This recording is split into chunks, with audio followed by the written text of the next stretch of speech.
Thank you so much, and thank you, Faye, and especially all the organizers for including this paper into the program. Really look forward to the feedback that we receive, and are really happy to share our research. Scientists have warned us that climate change is one of the greatest challenges, facing humanity for the foreseeable future. This kind of a theme and that we've seen kind of come through, and there's mounting evidence suggesting that climate change possesses a significant risk both for capital markets and households. So, with investors increasingly being concerned about long-term sustainability of their investments, institutional investors, and particularly pension funds, have been putting pressures on companies to address their contribution to climate change risk. Now, against this backdrop, our paper studies the real effects of environmental activist investing. And specifically, we look to understand the ability of long-term investors to influence a corporation's environmental impact. So in our paper, we focus on a direct channel where corporations are targeted specifically for their corporate environmental behavior. So for these non-pecuniary kind of what their impact on the environment. This is different from an indirect channel where firms are targeted for improving their company for pecuniary benefits and monetary gains. So this is kind of through a direct channel. Now, to begin, it's not clear that firms would be responding to such targeting. On one hand, there's some well-documented benefits to pursuing better corporate environmental behaviors, and we expect firms have already been implementing such changes. On the other hand, if firms are already trading off the marginal benefits against the marginal costs, they may be ignoring activist investors because they've already saw the benefits don't clearly outweigh the cost of making further changes. So against this backdrop, we focus on the impact that such campaigns have on corporate environmental behaviors. We study who actually benefits from these changes and what are the costs of such engagements for these firms. So in our paper, we study one such climate-focused engagement initiated by a very large pension fund system. And our results supports the view that long-term shareholders through environmental activist campaigns can improve a targeted firm's environmental impact. So our paper is roughly broken down into 4 parts, and just giving you a bit of a roadmap of our results here is that in the first part, we study targeted firms' plans and try to understand kind of what are the changes or improvements in their environmental impact. And so using plant level data, we find that plants of targeted firms tend to reduce their total toxic chemical releases. And we'll get into more details on that. The second part of the paper, we look at the externalities and trying to figure out which communities benefit these changes and kind of how do we measure that. In the third part of the paper, we look at how firms are actually achieving these changes and what steps do they take to make these improvements. And the final part of the paper, we try understanding the cost associated with these activist campaigns and associated with these firms. In the end, our paper suggests that investors may be able to delegate their pro-social preferences onto firms, and that environmental activism may be one of our important tools that we can use to address climate change risks. So our paper studies the Boardroom Accountability Project, which was a socially motivated activist campaign initiated by the New York City pension system. It was focused on giving investors a long-term voice in the companies in which they invested in. Bringing together several very influential investors, we are able to study, and what we use is the Boardroom Accountability Project to understand whether long-term shareholders can truly affect a targeted firm's environmental impact. Now, there's the Boardroom Accountability Project had several different distinct mandates. And what we do in our paper is focus particularly on firms that were targeted for their environmental impact. As the campaign indicated, these were the firms that were failing to adequately address climate change concerns, which is one of their most significant mandates. And these threats from the Boardroom Accountability Project were significant. They were coordinated among themselves and other investors. They submitted proxy access proposals to the board of directors. They coordinated their messaging. They coordinated in attending annual general meetings. These seem to be a threat that boards simply could not ignore. And so what we were trying to do is understand, well, what is the effects of such types of activist campaigns, and does it have any real effects for these firms? So our key main empirical strategy is using a difference in differences propensity score matching approach. What we're trying to understand here is the within plant improvement for these targeted firms. So we want to do is compare between plants of targeted firms against plants of similar firms. And we use propensity score matching, which is common within the activism literature. And we match between firms within the same industry that have similar financial characteristics, similar sustainability performance. And this comparison helps us compare similar firms to rule out factors such as industry-wide shocks that may explain changes in their environmental performance that we're trying to capture in our paper. One advantage of using the Boardroom Accountability Project is that we can actually call up the investors and ask how did they target their firms. And so we engaged with the New York City's Controller's Office to understand kind of their selection criteria and help deal with issues of trying to measure the effects of such a campaign. So our way that we like to interpret this is not necessarily that firms should be targeted randomly by activists, but it's more we're capturing a treatment effect on the treatment. So the appropriate counterfactual we want to think about is if a firm was selected by a pension fund, but they remain silent in their demands. That's kind of the effective counterfactual we want to think about in this paper. So to accurately measure and identify the effects of climate-focused engagements, we bring together a diverse set of granular data sets to give us a really comprehensive view of the changes to a firm's environmental footprint. So having micro-level data from a variety of sources helps us overcome challenges that come with relying on any single one specific data set. So we bring together multiple data sets from the EPA, from the EIA, and also standard commercial data sets such as CRISP, ISS, ASID4, which is refitted now, and several other data sets as well. If there's one figure you want to take away from our presentation, this is it. What we show here is the effect of the activist campaigns on total toxic releases. In the x-axis is event time in years. We normalize it to T-1 or 1 year prior to targeting. There's two key facts or things you want to draw out of this figure. The first one is looking at the pre-trends and looking at the difference between our treated and control firms, seeing that they seem to be moving in parallel in the pre-period. The second part that you'd want to be drawing out of this is that you see this large and persistent decrease in total toxic releases driven by our targeted firms. It kind of gives us at least some graphical evidence of the effect that we're looking for in our paper. Now, when we move to a more formal regression setting, we want to be really careful in thinking about how to measure releases. And so we need to scale our releases by something to account for the fact that if a firm, all things equal, were to produce more, they would probably be polluting more. And so we look at the robustness on this, but we choose to scale our releases by lagged COGS to account for this. What we find here is that firms that are targeted through the Boardroom Accountability Project are reducing their total toxic releases by roughly 13% relative to the sample mean. So you see a large and important decrease in their total toxic releases. When we decompose it to on-site and off-site emissions, we find that these reductions are primarily coming from on-site emissions, those that are generated, those that are at the location where it's being generated.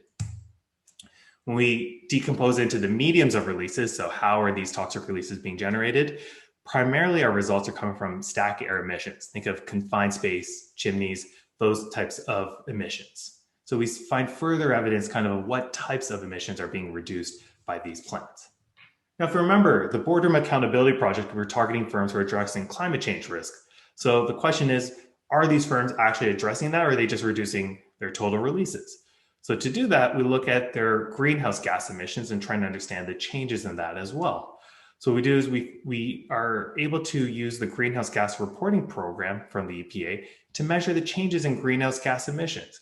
We find important reductions in methane and nitrous oxide as well, two of the most lethal greenhouse gases. So again, we find further evidence suggesting that firms are reducing their total toxic releases and those particularly related to climate change risk. Now, establishing that these firms are improving their corporate environmental behaviors, the question is who's actually benefiting from this and how are they actually benefiting from this? So the first thing we do, we try characterizing the chemicals that are being released and the bodily effects that they may have on humans. So when we use the integrated risk information system, a way of that the EPA characterizes each of these chemicals, we find that these plants are also reducing emissions related to that are known to be related to causing cancer. And we see this across the board on multiple types of different cancers. So, we find at least further evidence seems that there are benefits, especially to these local economies of where these plants are. Now, this is characterizing the chemicals. We want to try getting a little bit closer to where these plants are.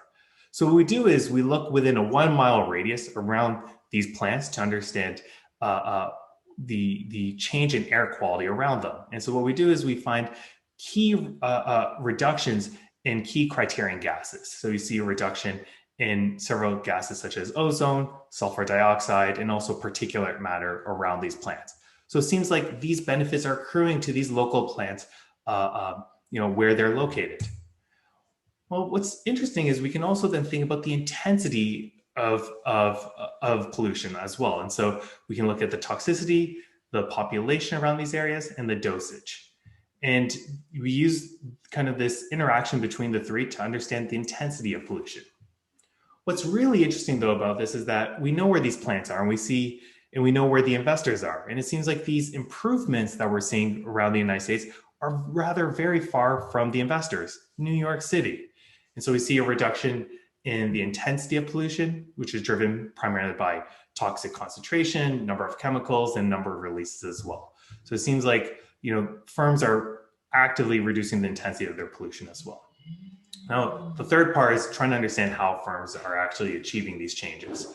So what we do is we look at new abatement initiatives that these plants are undertaking. We find suggestive evidence that these firms are taking under new spill prevention techniques and new initiatives, as well as new good operating practices. And it seems like they're actively making changes to improve their operations. Now, for a narrow subset of our data, we're able to also capture the capital expenditure at the plant level. So we focus just on utility plants where we have very accurate data, very detailed data, and we're able to understand, are they undertaking new capital expenditure? And if so, where? And so what we find is that they're initiating new capital expenditures, that's shown in column 2, rather than new or operating and maintenance of existing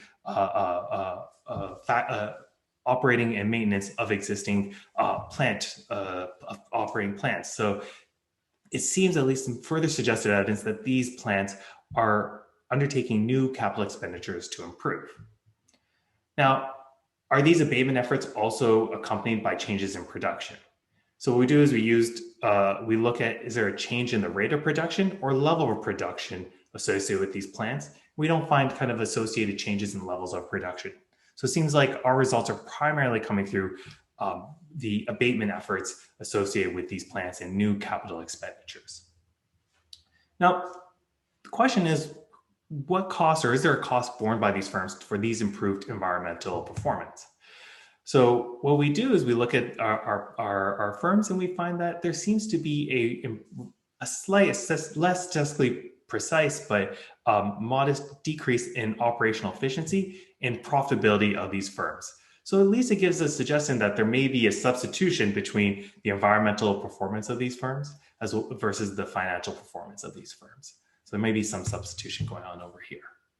Now, right now, this whole paper so far, I've talked about the Boardroom Accountability Project. And the question is, do these results apply outside of the Boardroom Accountability Project, or is it really focused on the size and influence of this specific campaign? So what we do is we look at the external validity of these results. What we do is we look at other environmental activist campaigns outside of the Boardroom Accountability Project. So we exclude them, the BAP, and we find also similar results suggested that firms that are targeted for environmental reasons are also reducing their total toxic releases as well. So it gives at least suggestive evidence that that environmental activist campaigns are successful in affecting firms. Now, in the paper, we spend a significant time thinking through the robustness of our results. And so what we do is we look at different alternative propensity score matching approaches. We try different sample restrictions, scaling our variables in different ways, think about regulatory concerns. We do several additional tests and also test out alternative hypotheses. One of them is what we actually use the other Boardroom accountability projects campaigns as a placebo test, and again, find no results there. Now, to conclude, socially responsible investing has typically been characterized through divestment campaigns. However, more recent research has suggested that exit may be less effective than voice in pushing firms to act in a socially responsible manner. In this paper, we provide new empirical evidence suggesting that environmental activist campaigns through a direct channel can bring about real changes. As we talk through the paper, our results can roughly be broken down to seeing how firms are bringing about changes in their environmental behavior, the effects on local economies, the steps that they're taking, and the costs that are borne by these firms. Now, kind of taken all together, these results suggest that engagements may be an important tool, among others, to address climate change risks in the future. I really look forward to Lilian's comments, and thank you to the organizers again. Thank you, Kunal. Thank you, Kunal, for a well-timed presentation. And our discussant is Lilian Ng from York University. Lilian, the floor is yours. Thank you. I'd like to thank the organizers and Faye and Laura for inviting me to discuss this paper. As a matter of fact, I read this paper about 6 months ago. I liked the paper. 6 months later, I just read it for this discussion. I still like the paper. The paper has done a lot of work in this study, and I realized that there are 12 discussants listed on this paper, so it is counting. Let me just go into briefly talking about the summary of the paper, and then I'll just, as a discussant, I have the luxury of nitpicking this study. So the study looks at whether the environmental activism have real effects. So it exploits the New York City Comptroller Stringer and New York City's pension funds, boardroom accountability policy, BAP, and then they use the NYCPS, which is the New York City pension system's targeted firms on environmental issues to address the question.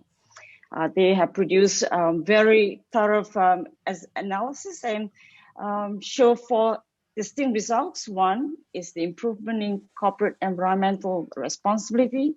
They found reduction in toxic chemical releases, plant level air emissions, and the greenhouse emissions.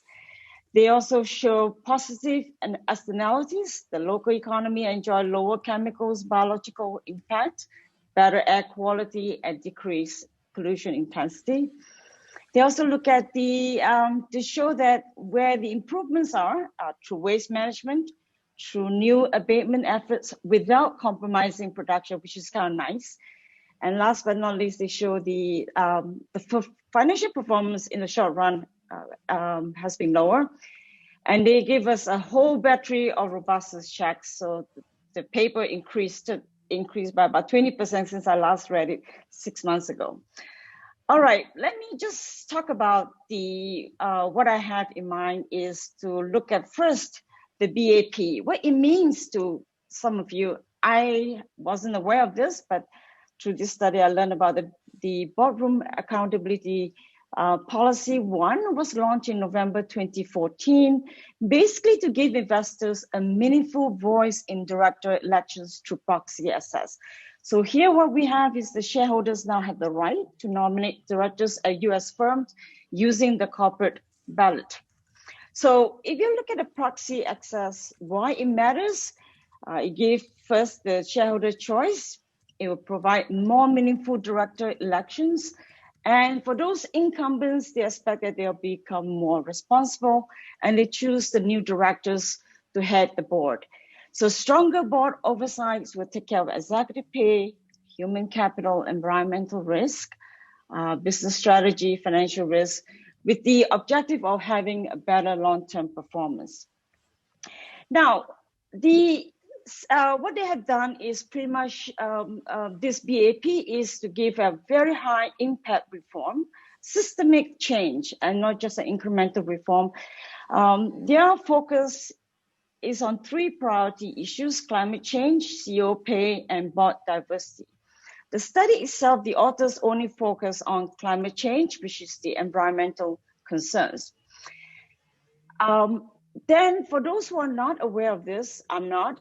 So there are two subsequent policies that have been launched, one in September 2017, where the policy called for corporate board diversity, independence, and climate competence. And in the 2019, an improvement of this policy includes a policy that requires consideration of both women and people of color for every open board seat and for CEO appointments. So if you look at this policy, it kind of developed through time between 2014 and 2019.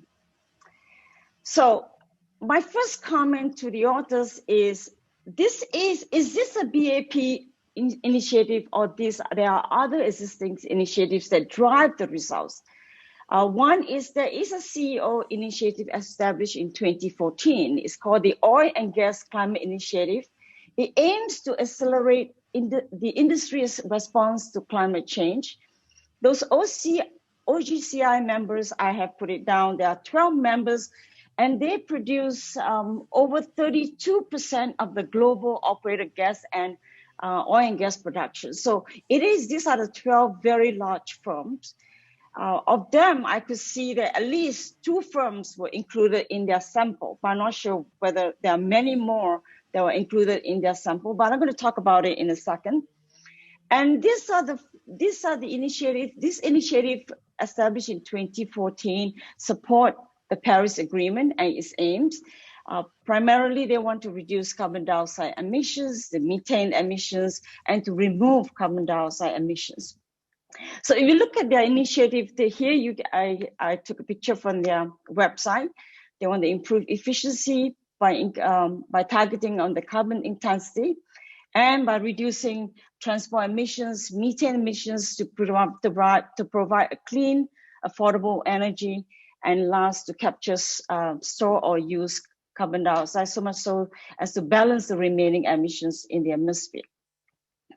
Now, some energy companies have already made investments and implemented policies to reduce their carbon footprints. So example that was given in the paper, in the appendix, the authors show about Southern Company. Now, Southern Company is recognized by CDP that it is the first energy company that invests 20 billion between 2010 and 2020 in low and no carbon fuel portfolio or generation resources. And they set a long-term goal to transition to low to no carbon operations by 2015, and an immediate goal to reduce carbon emissions from 2007 levels by 50% by 2030. So my question for the authors is that the fact that Southern Company is included in its sample, whether it's already capturing the investment mandate that they have taken since 2010 and not necessarily from 2014. A recent paper that I have finished with my co-authors, Ray Tuan and Hao Lian, on outsourcing climate change. In this particular paper, we show that CEOs and green boards and also green investors and green customers play a very important role to drive low carbon economy. We particularly found that green CEOs and green boards are channels through which the US firms reduce Scope 1 and Scope 2 emissions. But green investors and green customers, they have a broader objectives to reduce the firm's total carbon footprint, i.e. to include the supply chain as well. So by matching the propensity scores just based on the characteristics of a firm without considering the green CEOs or the green boards, you pretty much not factoring the overall profiles of the firm. Let me move on to talk about the size of the NYCP's asset under management. As of May 2019, they have invested only 29% of the 199 billion in AUM in US public equities, which is about 58 billion in equity holdings, relatively small, in my opinion, compared to the one managed by Norges Bank Investment, which is 805 billion, and BlackRock, which is 44.55 trillion. So my question is, given the ownership, the average ownership of NYCPS in these 62 targeted firms, that the authors use in their analysis, will it be enough to drive their incentive to reduce carbon emissions? Now, the authors focus only on 62 firms with environmental concerns, 49 of them, or 79%, in heavy polluting sectors, for example, energy and utility. My question is, are these unique firms? So if I were to look at table 1, for example, they have a time pattern of the number of firms they look at. In 2015, there were only 33 firms targeted by NYCPS, 2016, 7, 2017, 20, and 2018, 2. Are there repeated targets, i.e. that where the 33 are the ones also appear in 2017? The authors have not given us enough information about the sample to understand the analysis behind it. So if BAP engagement is a credible threat, why 20 more firms targeted in 2017? We would have expected that firms they resist proxy access at their firms. So if this is the case, why in 2017 you're going to have another 20 more firms that came out and being targeted by the pension plans? We should look at whether the Paris Agreement contribute to the corporation's environmental behavior.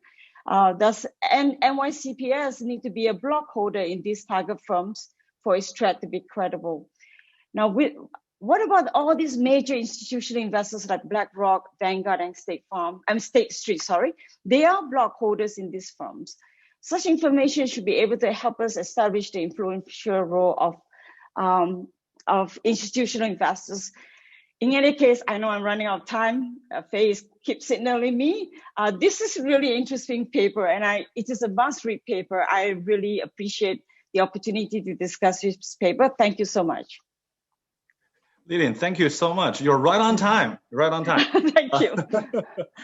Kunal, would you like to respond to Lilian?